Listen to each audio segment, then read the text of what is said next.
Alors du 27 mai au 8 juin, l'Institut français du Maroc accueille le spectacle Héroïne au sein de ses antennes à Tanger, Tétouan, Oujda, Fès, Meknès, Kénitral, Jadida et Marrakech. Un spectacle de la metteuse en scène, actrice et marionnettiste Ornella Amanda que nous avons le grand plaisir d'accueillir parmi nous ce soir. Bonsoir Ornella Amanda et bienvenue sur les ondes de Chaîne Inter. Bonsoir, merci beaucoup de m'avoir invitée à votre émission, j'en suis tout honorée. Merci à vous, le plaisir et l'honneur sont partagés, Ornella.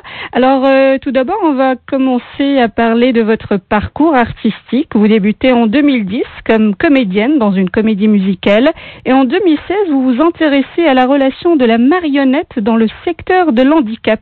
Quel a été le déclic pour vous pour devenir ou pour accéder à cet art de la marionnette ? Je crois que le premier mot qui me vient, je dirais que c'est le langage, le fait de travailler dans le secteur handicap où je donnais des cours de théâtre m'a amené très vite à utiliser le corps comme matière, comme outil de communication. Et puis qui dit le corps dit le geste et du geste naît la matière et donc la marionnette est ensuite venue un petit peu s'insérer là-dedans. Et en 2022, vous fondez la compagnie de théâtre et marionnettes Art et Acte. Pouvez-vous nous parler de cette compagnie ?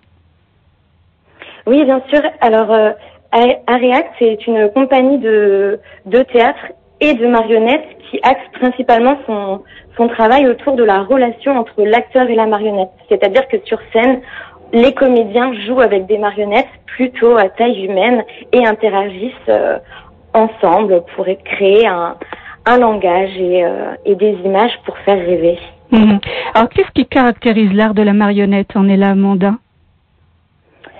Eh bien, je dirais que c'est vraiment cette notion de se questionner sur l'inerte et le vivant, et c'est comment rendre un objet inerte vivant, comment lui insuffler la vie, et aussi comment être au service de ça. C'est-à-dire que d'un coup, l'acteur, il est derrière l'objet, il lui prête sa voix, il lui prête son corps pour lui donner vie. Et puis surtout, ce qui est important, et moi, ce qui m'importe énormément, c'est l'art de la suggestion. C'est-à-dire que la marionnette, elle est là pour créer des images, laisser le spectateur aussi interpréter, recevoir des émotions, et on suggère. Alors, quand vous fondez votre compagnie de théâtre, vous créez votre premier spectacle Héroïne, qui relate la vie et le combat de 3 grandes figures féminines. C'est bien cela ?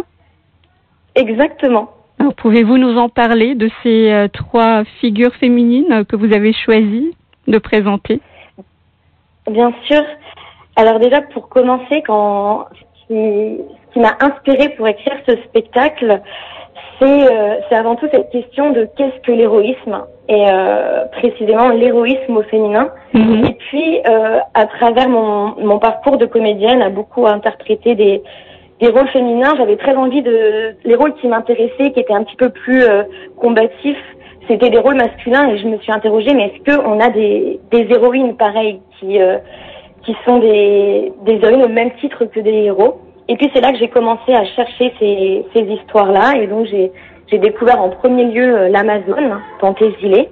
C'est vrai que dans notre mythologie culturelle, on entend souvent parler d'Achille, mais jamais de Pentésilée, qui pourtant est son égale, et selon les versions d'ailleurs le tue ou l'inverse. Et donc j'ai eu envie de faire entendre la voix de Pentésilée, de la mettre sur le devant de la scène un petit peu, dépoussiérer ce mythe, raconter les autres versions. Et puis ensuite, je me suis intéressée aussi à la piraterie. Pareil, on entend souvent les pirates masculins, mais très rarement les femmes pirates. Et là, j'en ai découvert des milliers. Oui. Donc je me suis intéressée au parcours de Charlotte de Berry, une femme qui a vraiment existé. Et puis ensuite, je me suis dit, bon allez, cherchons un autre continent. Et je suis partie en Asie et je me suis intéressée à la figure de Roi Mulan, une soldate chinoise dont on connaît souvent le discours. Oui. Et donc je me suis dit, je vais aller le réapproprier ce mythe-là, parce qu'à l'origine c'est un poème, c'est un chant de guerre. Et j'ai voulu le faire entendre sur scène. J'ai voulu les réveiller pour qu'elles viennent raconter leur histoire. Et puis, c'est ainsi qu'elles sont apparues. Très bien, parfait. En tout cas, ça a l'air d'être un spectacle magnifique. Comment ça se déroule pendant le spectacle? J'ai vu qu'il y avait des origamis, des choses très, très intéressantes. Donc, racontez-nous, qu'est-ce que le public va découvrir à travers le spectacle Héroïne? Alors, que dire sans trop en dévoiler? Oui. Déjà, comme je disais, je pars de mythes et donc il y a eu beaucoup cette idée de conte et d'oralité et donc j'ai décidé de créer dans la mise en scène de ce spectacle et la scénographie des livres gigantesques, des livres d'où allaient surgir les personnages pour justement raconter leur vision de l'histoire et la confronter à ma vision de l'histoire. Donc sur scène, je suis là avec mes livres gigantesques, accompagnée d'un musicien qui fait du violoncelle et de la mandoline. Et j'invoque ces personnages-là en commençant à raconter leur histoire. Et les personnages sortent de ces livres, soit en jeu d'ombre, soit en pop-up, soit en marionnettes portées.